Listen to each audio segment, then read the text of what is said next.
성경 90페이지에 있습니다. 제가 한 절 읽고 그 다음 절 여러분이 읽습니다. 그때 가이사 아구스토가 명을 내려 천하로 다 호적하라 했으니 이 모든 괴로가 수리할 종족이 되었을 때 처음 한 것이라. 모든 사람이 호적하러 각각 고향으로 돌아갑니다. 그래서 갈릴리 족속으로 갈릴리 나사렛 동네에서 유대인을 하여 유대인을 하여 나사렛 동네로. 그 약혼한 마리아와 함께 호적하러 올라가니 마리아가 이미 잉태하였더라. 거기 있을 때에 해산을 날에 차서 7절 다 같이 읽습니다. 첫 아들을 다 강구로 싸서 우유에 이었으니 이는 영안에 있을 곳이 없음이라. 말씀의 제목은 예수의 탄생과 하나님의 섭리. 주 안에서 사랑하는 성도 여러분, 방금 읽은 본문의 내용은 여러분들이 너무나 잘 아는 내용입니다. 여러분 가운데 주일학교 다닐 때부터 예수를 믿고 또 교회 생활을 잘하신 분들은 이 말씀을 많이 들었습니다. 저는 이 시간 예수님의 탄생을 뒤에서 인도하신, 보이지 아니하시는 하나님의 섭리에 대해서 함께 살펴보며 은혜 받기를 원합니다. 먼저 이 하나님의 섭리를 깨달은 두 사람의 말을 들어보기로 하십시오. 한 사람은 솔로몬이고 한 사람은 사도 바울입니다. 솔로몬은 본인이 기록한 전도서 3장 1절에 이렇게 말합니다. 천하에 범사가 기한이 있고 모든 목적이 이룰 때가 있다라고 분명히 말합니다. 그리고 전도서 3장 2절에는 날 때가 있고로 시작되어 전도서 3장 8절에 평화할 때가 있느니라고 끝을 맺고 있습니다. 그래서 전도서 3장 11절에서 하나님이 모든 것을 지으시되 때를 따라 아름답게 하셨고라고 하는 하나님의 때에 대해서 말을 해주고 있습니다. 사도 바울은 그의 유명한 서신 가운데 로마서 11장 33절에서 듣도다 하나님의 지혜와 지식의 부요함이요 그의 판단은 성량치 못할 것이며 그의 길은 찾지 못할 것이로다라고 하나님의 섭리에 대해서 말하고 있습니다. 역사를 섭리하는 하나님이 인간 역사의 어떤 통로를 통해서 그 아들 예수를 이 땅에 보냈습니까? 갈라디아서 4장 4절에 이렇게 말하고 있습니다. 때가 참에 하나님이 그 아들을 보내사 여자에게서 나게 하시고 때가 참에. 오늘 우리가 읽은 본문 누가복음 2장 1절 한번 여러분 지금 펴놓으셔서 한번 보세요. 제일 먼저 무슨 말이 나요? 그때라고 나오지 않습니까? 자, 그때. 자, 그때로 시작이 됩니다. 그때는 예수님이 탄생할 때입니다. 예수님이 탄생할 때 당시의 세상의 상황을 보여주는 것입니다. 여러분 예수님은 언제 탄생했냐면 BC 4년입니다. 어떤 사람은 AD 이렇게 생각하는데 아닙니다. Before Christ 4년 전에 예수님이 탄생하셨습니다. 바로 가이사 아구스토가 로마를 통치할 때입니다. 당시 이스라엘은 로마의 속국으로 있었습니다. 헤롯이 유대 전체를 통치하는 왕으로 있었고 각 지역마다 분봉왕이 있었고 로마에서 파견한 총독들이 실제로 이스라엘을 주도하고 있었습니다. 여러분 참고로 예수님을 신문했던 빌라도는 유대 지방을 다스렸던 6번째 총독입니다. 그의 재임 기간은 AD 26년부터 36년, 약 10년 동안, 그러니까 예수님이 십자가에 체험당하는 사건을 이 빌라도가 관장하게 되었습니다. 당시의 세상 모든 권력과 힘은 로마에게 있었습니다. 세계의 힘과 상권의 분배는 저 북이스라엘을 넘어뜨린 아수르에서 남유다 왕국을 멸망시킨 바벨론으로 넘어갔고 바벨론에서 바사, 여러분 페르시아 그러면 잘 아시죠? 페르시아에서 다시 그리스에서 로마로 넘어갔습니다. 그리스에서 로마로 넘어가는 과정에서 헬라 시대 왕국들이 출현하게 됩니다. 마게도니아가 나오고 그 다음에 톨레미 왕조, 이집트, 그 다음에 시리아로 나눠지게 됩니다. 아마 여러분들이 중학교 때인가 고등학교 때인가 혹은 대학에서 여러분 세계사 공부를 하신 분들은 어느 정도 압니다. 로마도 약 BC 300년 전부터 나라 내 많은 갈등과 분열과 위기가 있었지만 그들의 일치된 종교심과 정치의 조화로 공화국 말기의 내란을 잘 수습하고 초대 황제로 가이사 아구스토가 되었습니다. 그의 통치기간은 BC 31년부터 AD 14년까지 약 45년 동안 통치를 합니다. 혹시 여러분 젊은 청년들은 모르겠는데 영화 클레오파트라고 여러분 보셨습니까? 저는 이 영화를 한 3번 정도 봤고 여기 나왔던 그 여배우가 굉장히 유명했죠. 그죠? 그가 우리 옛날에 학교 다닐 때 들었던 그 얘기가 뭐냐면 코가 조금 더 높았다면 당신은 그 뭐 성형술이 없는지 몰라도 코가 좀 높다면 뭐 엄청난 일을 했다라고 그런 얘기를 하더라고요. 영화 클레오파트라를 보면 이 시대 상황을 잘 알 수 있습니다. 원래 여러분 아구스토 이름은 옥타비안입니다. 그는 줄리아스 시즈의 조카였고 또한 그의 양아들이 되기도 했습니다. BC 59년부터 40년까지 줄리아스는 전쟁에 나가는 곳마다 로마의 승리를 가져옵니다. 젊은 줄리아스를 따르는 사람도 많았고 싫어하는 사람도 많았습니다. 그 이유는 싫어하는 사람 가운데는 카시우스와 브루투스가 있었습니다. 왜 싫어했냐면 워낙 독재적인 그런 혼자의 그 생각이 굉장히 강했던 사람입니다. 이들이 살해 음모를 꾸몄지만 성사되지 못했고 빌립보 전투에서 BC 42년 옥타비안과 안토니에게 제거되었습니다. 안토니는 줄리아스의 군대의 사령관이었습니다. 어느 날 그가 이집트에 있는 클레오파트라에게 빠져서 깊은 사랑에서 헤어나지 못하게 됩니다. 그는 한 여자에 대한 사랑 때문에 로마를 배반하게 됩니다. 여자들이 대단한 거예요. 한 여자 때문에 그 나라 로마를 배반하게 됩니다. 둘이서 로마를 오히려 칠 계획을 짜고 로마에 도전을 하지만 BC 31년 유명한 악티움 전쟁에서 옥타비안에게 대패를 하고 두 사람이 다 사살을 하게 됩니다. 이 전쟁을 승리로 옥타비안은 삼두 정치를 하는 로마를 자신이 집권하게 되고 명실공히 로마의 초대 왕이 됩니다. 그의 통치기간 가운데 인구조사를 몇 번 하게 됩니다. 당시에 로마는 여러분 14년에 한 번씩 인구조사를 본토에서 했고 그리고 그들이 지배하고 있는 모든 속국에서도 같이 행했습니다. 이 인구조사를 했던 이유는 두 가지입니다. 하나는 군병을 모집하기 위해서 인구조사를 했고 또 하나는 세금을 걷어들이기 위해서 인구조사를 합니다. 그러나 속국에서는 군병을 모집하지 않았기에 유대사의 인구조사를 한 것은 세금을 걷기 위해서 그들이 호구조사를 한 겁니다. 이때 모든 유대에 살고 있는 사람들이 반드시 고향으로 돌아가서 호적을 하게 되어 있습니다. 누가복음 오늘 읽은 2장 1절부터 7절까지는 호적이라는 말이 여러분 4번 등장합니다.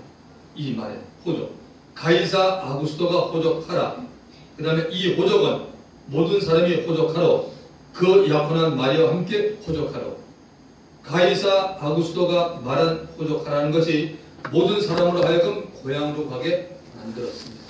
그 가운데 성령께서 지적하는 한 사람이 나옵니다. 그 사람은 요셉입니다. 4절을 한번 보실래요? 요셉도 다윗의 집 족속이므로 갈릴리 나사렛 동네에서 유대를 향하여 베들레헴이라는 다윗의 동네로. 여러분 여기 왜 이 요셉이 중요한 사람입니까? 첫째는 메시아 그리스도가 탄생되기로 되어 있는 다윗의 동네 베들레헴 사람이기 때문입니다.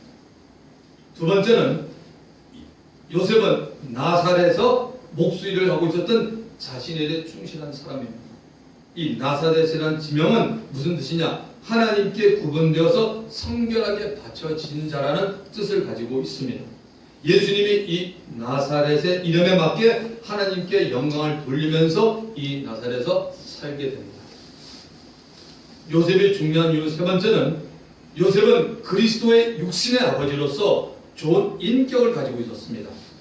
마태복음 1장 19절에 보면 그의 남편 요셉은 의로운 사람이라 그를 드러내지 않으려고 가만히 끊고자 해요.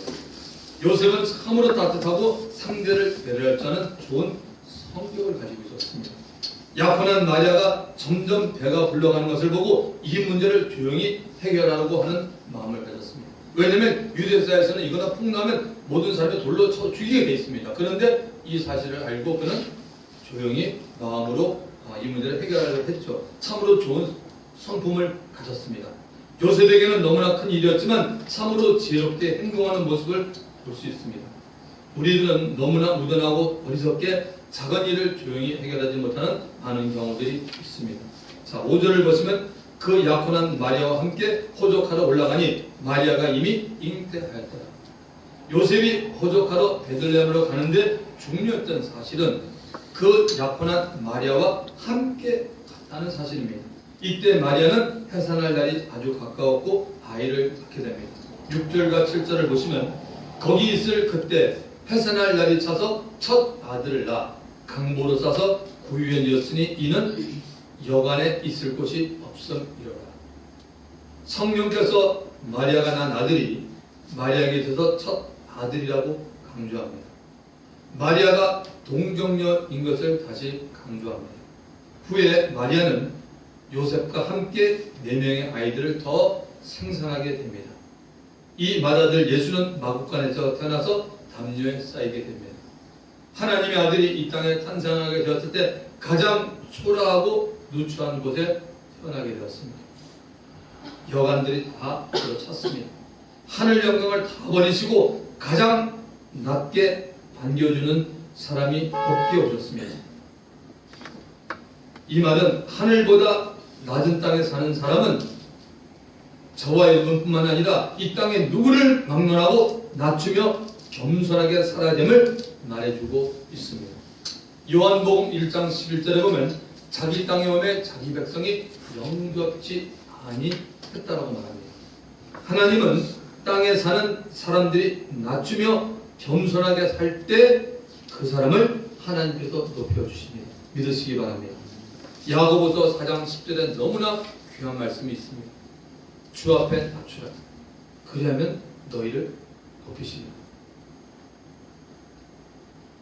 Humble yourself before the Lord and He will lift you up. 여러분이나 제가 하나님 앞에 낮아지기만 하면 때가 되면 하나님이 반드시 우리를 높인다는 겁니다. 우리는 말씀을 통해서 하나님이 아들을 보내기 위해서 예정하신 때가 있다는 것을 알게 되었습니다. 아들을 보내시기 바라는 하나님의 정하신 계획은 여러분 언제 시작이 되었습니까? 지금으로부터 2000년 전에 시작이 되었습니까? 2000년 전에는 아들을 보내기로 정하신 것이 이루어졌다는 겁니다. 그러므로 아들이 올 수 있는 모든 상황과 배경을 당시 유대와 로마의 관계 속에서 만드신 것입니다. 하나님이 정한 계획은 하나님 자신의 마음이 있습니다. 저와 여러분 우리도 그렇잖아요. 여러분들이 정한 계획이 여러분의 마음에 있어요. 여러분이 다른 사람에게 입을 열지 않는 아무도 모릅니다. 여러분의 마음 안에 있잖아요. 하나님의 계획도 하나님 자신의 마음 안에 있었습니다. 영원하신 하나님의 마음 속에 우리가 알 수 없는 영원한 때부터 그분은 가지고 계셨습니다. 하나님은 자신의 마음에 있는 계획을 선지자를 통하여 자신이 택한 이스라엘 백성들에게 미리 알려주었습니다. 그것이 바로 하나님의 예언이 담겨있는 구약 성경에 기록된 하나님의 말씀입니다. 창세기 3장 15절에 처음 예언이 등장합니다. 하나님의 명령에 불순종한 첫사람 아담과 하와 그리고 마귀에게 들려진 하나님의 말씀입니다. 창세기 3장 15절이죠. 너무나 중요한 말씀입니다. 저는 여러분들이 이 말씀 암기는 못하더라도 이 명 꼭 필수로 가지고 있기를 바랍니다. 내가 너로 여자와 원수가 되게 하고 너의 후손도 여자의 후손과 원수가 되게 하리니 여자의 후손은 내 머리를 상하게 할 것이요 너는 그의 발꿈치를 상하게 할 것이니라 하시고 또 이후에 하나님께서 이 여자의 후손이 아브라함과 관계가 있음을 보여주셨고 야곱의 아들 가운데 유다 지파를 통해서 오실 것을 여러 번 알려주셨고 유다 지파 안에서도 다윗과 밀접한 관계가 되심을 성경을 통해서 여러 번 말씀하셨습니다. 그 후에 이 여자의 후손의 탄생에 대해서 예언을 두 곳에 남겼습니다. 첫 번째가 이사야서 7장 14절입니다. 보라 처녀가 잉태하여 아들을 낳을 것이요 그 이름을 임마누엘이라 하리라고 예수님이 탄생하기 전 750년 전에 살았던 이사야 선지자가 성경에 기록해 놓았습니다. 둘째는 뭡니까? 미가서에 있습니다. 미가서 5장 2절에 보면 베들레헴 에브라다야 너는 유다 족속 중에 작을지라도 이스라엘을 다스릴 자, 즉 메시아가 내게로 나올 것이라. 그의 근본은 상고요 태촌이라고 분명히 말하고 있습니다.